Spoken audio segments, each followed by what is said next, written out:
Have you ever thought about, like, what if you spend, like, years and years building a successful business or you making really smart investments and you think you've got it all figured out, but then because of one risk that you didn't really understand or maybe just ignored completely, it all falls apart? There's a scary thought. Yeah, it's like it can be devastating, and it's something that anyone who's trying to build serious wealth really needs to think about. And that's exactly what we're diving into today, folks. Risk management, but not the basic stuff. We're talking about strategies that you see with people who have already built significant wealth. Yeah, and the real question we're trying to answer is how can you use these advanced strategies, the kind that billionaires use to protect and grow their fortunes without getting lost in all the complicated financial stuff? Right. How do you make these tools actually work for you in your own financial life? Exactly. So to get to the bottom of this, we've pulled together insights from all kinds of sources. We've got some academic research from Banco da Amazonia SA about how they assess risk in these huge investment projects. We also have some perspectives from some real experts in wealth preservation firms like EY and Fidelity. And we're also looking at this really interesting dissertation about value creation and economic freedom. And of course, we can't forget about the practical advice from Protecting Wealth on how to actually protect your assets. Right. And to round it all out, we've got some broader views on billionaire wealth from organizations like Oxfam and analyses from platforms like YouTube. So we're going to break down all these different viewpoints so you can understand how to manage risk at a high level. And more importantly, how to actually use these principles in your own journey to build wealth. So let's jump right into something that I think is super important, how we think about setbacks. That's a great place to start. Yeah. One of the biggest differences between people who build massive wealth and everyone else is their mindset. Yeah. Faster Capital actually points out that billionaires often see failure as just a part of growth. Like it's a stepping stone. Exactly. It's a necessary part of taking risks and ultimately becoming more successful. So it's not about trying to avoid mistakes completely, because let's be real, that's pretty much impossible if you're trying to achieve big things.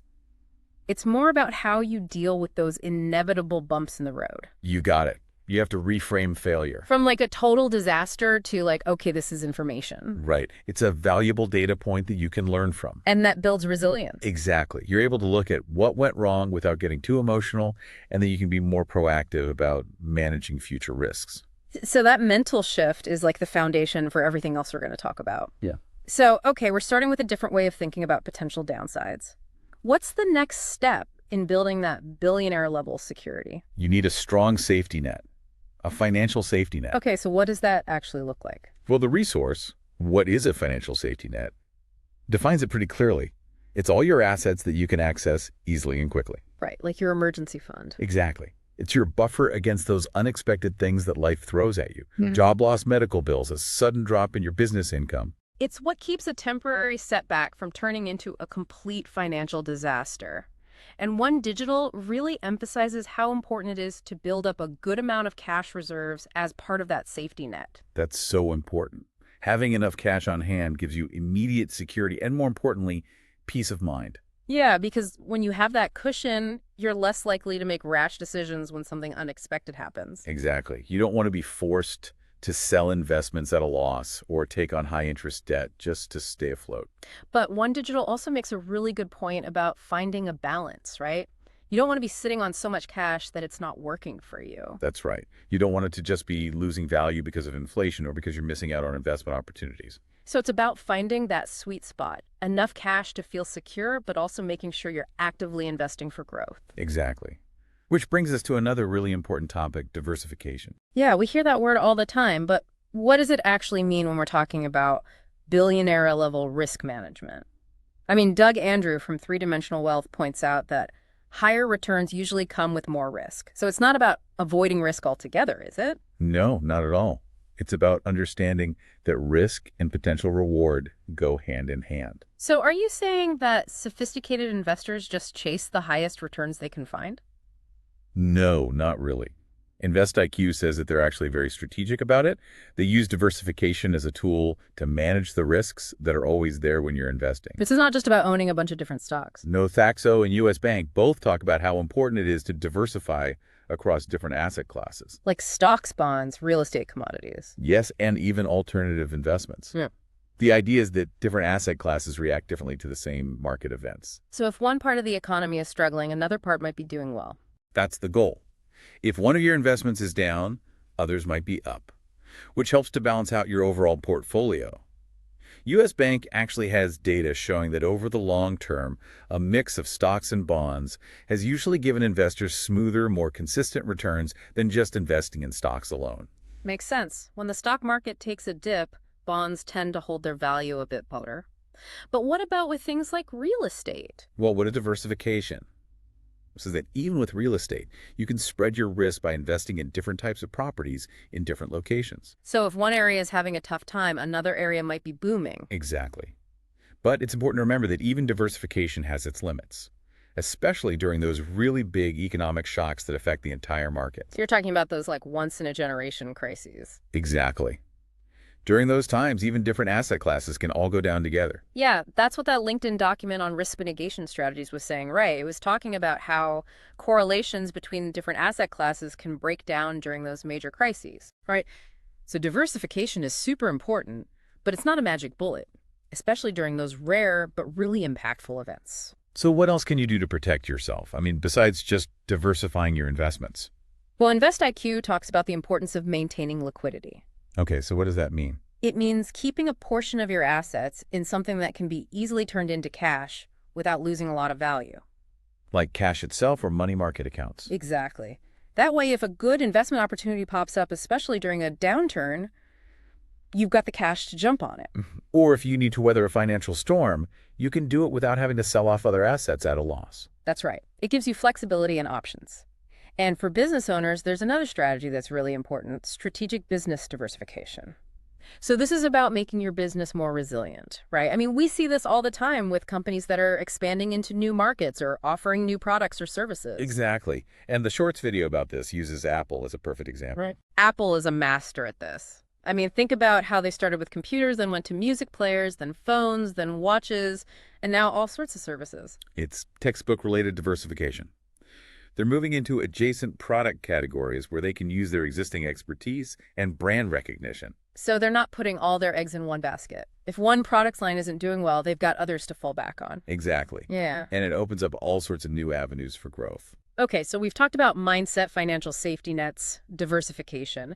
Now let's shift gears a bit and talk about the legal and structural side of protecting your wealth. That's a crucial part of the equation. Yeah, EY is really adamant about the need to have your legal affairs in order. Absolutely. And that starts with a well-written will. So your assets are distributed the way you want them to be. Right. And they also stress the importance of having a living will or advanced healthcare directive. That's where you outline your wishes for medical treatment if you're ever unable to communicate them. Exactly. And don't forget about a durable power of attorney for healthcare. So someone you trust can make those medical decisions on your behalf. That's right. It's about having those frameworks in place for all sorts of potential scenarios. And for business owners, protecting wealth highlights the importance of choosing the right legal structure. Absolutely. Whether it's an LLC or a corporation, the right structure can shield your personal assets from business debts and lawsuits. Yeah, that's huge. It creates a separation between your personal and business finances. And UA also mentions buy-sell agreements and key person insurance. Buy-sell agreements are those contracts between business partners, right? Like what happens if one partner wants out or passes away? Exactly. And key person insurance protects the business if something happens to a crucial employee. So it's like having a safety net for the business itself. Exactly. And then there's estate planning, which is really about thinking long-term. Protecting wealth says it's the foundation of preserving wealth for the next generation. It's about making sure your wishes are followed and minimizing the tax burden and hassle for your heirs. And it sounds like trusts are a big part of that. Absolutely.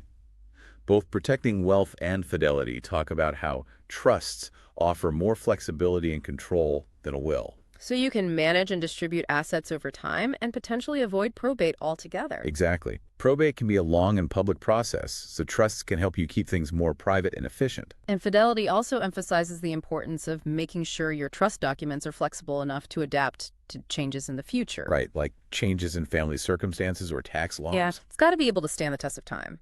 And the resource on wealth preservation strategies also talks about the importance of having a clear exit strategy for your business. That's so important. You need to plan for different scenarios, including unexpected ones. So if you're no longer able to run the business, there's a plan in place. Exactly. It helps to ensure the continuity and value of the business, even without you at the helm. It's like mirroring the safety nets you create for your personal finances. And then, of course, there's insurance. Absolutely. EY and Protecting Wealth both talk about how important it is to have comprehensive insurance coverage. We're talking about liability insurance, life insurance, disability insurance, long-term care insurance. All of that. It's your financial protection against all sorts of unexpected events. So it sounds like we've covered a lot. Mindset, building a financial safety net, diversification, legal structures, estate planning, insurance. But how do those who already have significant wealth keep refining their strategies? I mean, the markets are always changing, new risks are always emerging. That's where continuous learning and self-reflection come in. InvestIQ talks about how sophisticated investors are always reviewing their past decisions, both the good and the bad. Right. They're trying to figure out what worked, what didn't work, and how they can do things better next time. And they're not just looking at their own track record. They're studying other successful investors, too. Exactly.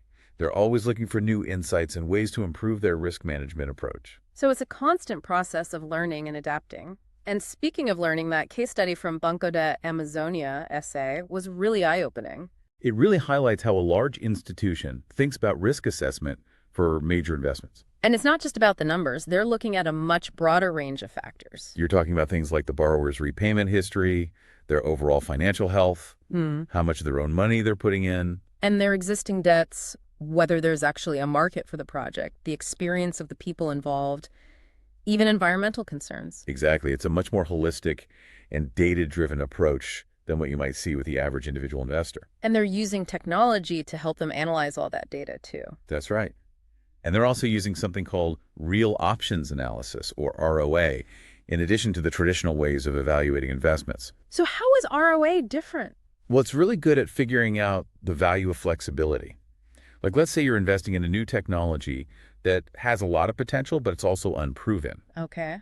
ROA can help you figure out the value of being able to increase your investment if things go well, or pull back if they don't. So it's not just about assessing the risk at the beginning. It's about having the ability to change your strategy as you learn more. Exactly. It's a more dynamic and adaptive way to manage risk, especially with long-term investments. But, we've talked a lot about external strategies, but we can't forget about the role that our own psychology plays in all of this. Yeah, I mean, behavioral finance is all about how our emotions and biases affect our financial decisions. And that definitely applies to how we manage risk. Absolutely. Ameriprise Financial really emphasizes the importance of understanding your own risk tolerance. Like, how comfortable are you with the possibility of losing money? Exactly. Because if you take on too much risk, even if the potential rewards are high, you might panic and make bad decisions when the market goes down. Like selling everything at a loss when you should be holding on or even buying more. Exactly. Ameriprise Financial says that understanding your risk tolerance can help you stay disciplined during those volatile periods. So you're less likely to make those emotional decisions that can really hurt your long-term goals. Right. And Vanguard even has these investor questionnaires that can help you figure out your risk tolerance profile. It's all about aligning your investments with your personality and your comfort level with risk. But, as we wrap up this discussion about risk management strategies, I think it's important to acknowledge the bigger picture. What do you mean? Well, we've been focusing on how to protect and grow wealth, but there are a lot of different opinions out there about how wealth is accumulated in the first place. It's true. Sources like Oxfam and that YouTube analysis by Diane Lutran raise some interesting points about the origins of billionaire wealth. Yeah, like whether it's all about hard work and innovation or whether factors like market dominance, political connections, and inherited wealth play a role. And the dissertation we looked at also delves into the relationship between economic freedom and wealth creation, which is a complex and ongoing debate. It's a really important conversation to have, but our focus today has been on the practical side of things. We're trying to give you the tools and knowledge you need to manage risk effectively, regardless of those broader societal discussions. So let's recap what we've learned today. We started with the importance of having a resilient mindset where you see setbacks as opportunities to learn. Then we talked about building a strong financial safety net with enough cash reserves to handle unexpected events. We explored the power of diversification, but also talked about its limitations during those major economic crises. We also highlighted how important it is to be proactive about legal and estate planning, including wills, trusts, business structures, and insurance coverage. And finally, we talked about the importance of always learning and adapting to new information, understanding your own risk tolerance, and being aware of the bigger picture when it comes to wealth accumulation. So as you go forward, here's a final thought for you. Think about how managing risk proactively with a long-term perspective and a commitment to learning can help you build a more secure and resilient financial future. No matter how much wealth you ultimately accumulate. And here's a question to leave you with. What's one specific action you can take right now to better manage risk in your own financial life? We encourage you to keep learning about these concepts and talk to a qualified financial advisor who can help you create a personalized risk management plan that fits your situation, your goals, and your risk tolerance. Thanks for joining us for this deep dive. We'll see you next time. Later.